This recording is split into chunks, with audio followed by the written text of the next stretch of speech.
I want to introduce a convenient tool from scikit-learn called Pipeline. So as motivation for this, here I've imported some simulated data that we worked with once before. And what you should imagine is that it follows some quadratic polynomial, but there's enough random noise added to it that it's hard to detect where is that quadratic polynomial. And so I want to try applying polynomial regression to this data. And so let me show you how we can do this. I'm going to say from scikit-learn dot pipeline import pipeline. So notice this one's with a lowercase p, this one's with a capital P. And what you should think of this as doing is it's going to string together different scikit-learn commands or different scikit-learn routines. So together with this, I'm going to say from sklearn dot preprocessing import polynomial features. Okay, we talked about this once before, I think from a video right before midterm 2. And then from sklearn dot linear model import logistic or linear regression. Okay, there is no polynomial regression, so that's why I don't do polynomial regression here. Okay, great. And now let's make this pipeline. So here's how we do it. We say any variable name we want, doesn't matter, equals pipeline. And then it's a little complicated what goes in here. It's going to be a list. Okay, so I've put square brackets here to get the list ready. And it's going to be a list of tuples. Okay, a list of length 2 tuples, and then inside the length 2 tuple is supposed to be name followed by what is the scikit-learn object I want to use.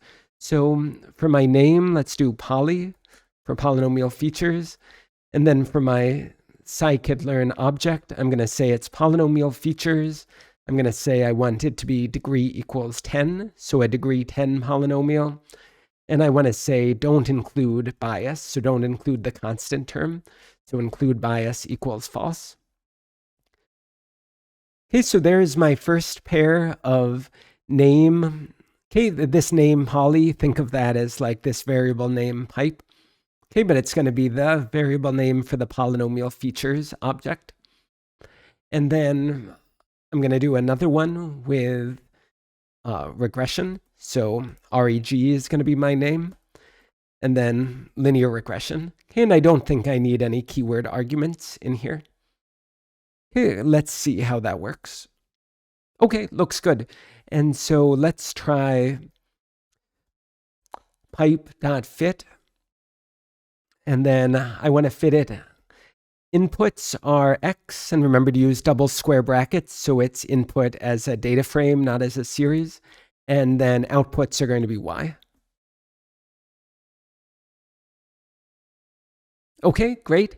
And let's add a predicted column to the data frame. So I'll say df pred, and this is going to be pipe dot predict, and then only give it the inputs here.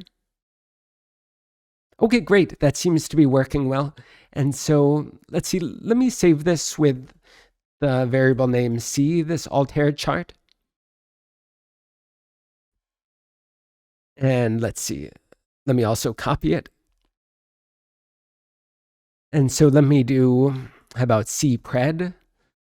And here instead of mark circle, let's do mark line. Let's do the color in black. And then the whole point of this is these are supposed to be the predicted values. So this is like the predicted degree 10 polynomial. How does it fit the data? Okay, and then let's see how these look together. So there we go. So I don't know if you remember like how much work it was to add in all these extra columns for like x1, x squared, x cubed, and so on. And then to like draw the graph. But here we've saved a lot of that step by using this scikit-learn pipeline object. And In the next video, we'll go further into how we can use this pipeline. And eventually what I want to do is I want to see how can we detect this overfitting. Like one way to detect it would be with a test set. Okay, but that's not what I'm going to do in these videos. Another way to detect it would be just sort of look at it and say that looks too complicated. Okay, but that's not the approach I want to take in these videos. Instead, I want to look at coefficients related to the polynomial regression and somehow see that these coefficients being large is a sign of overfitting. So that's what we'll do in the next few videos.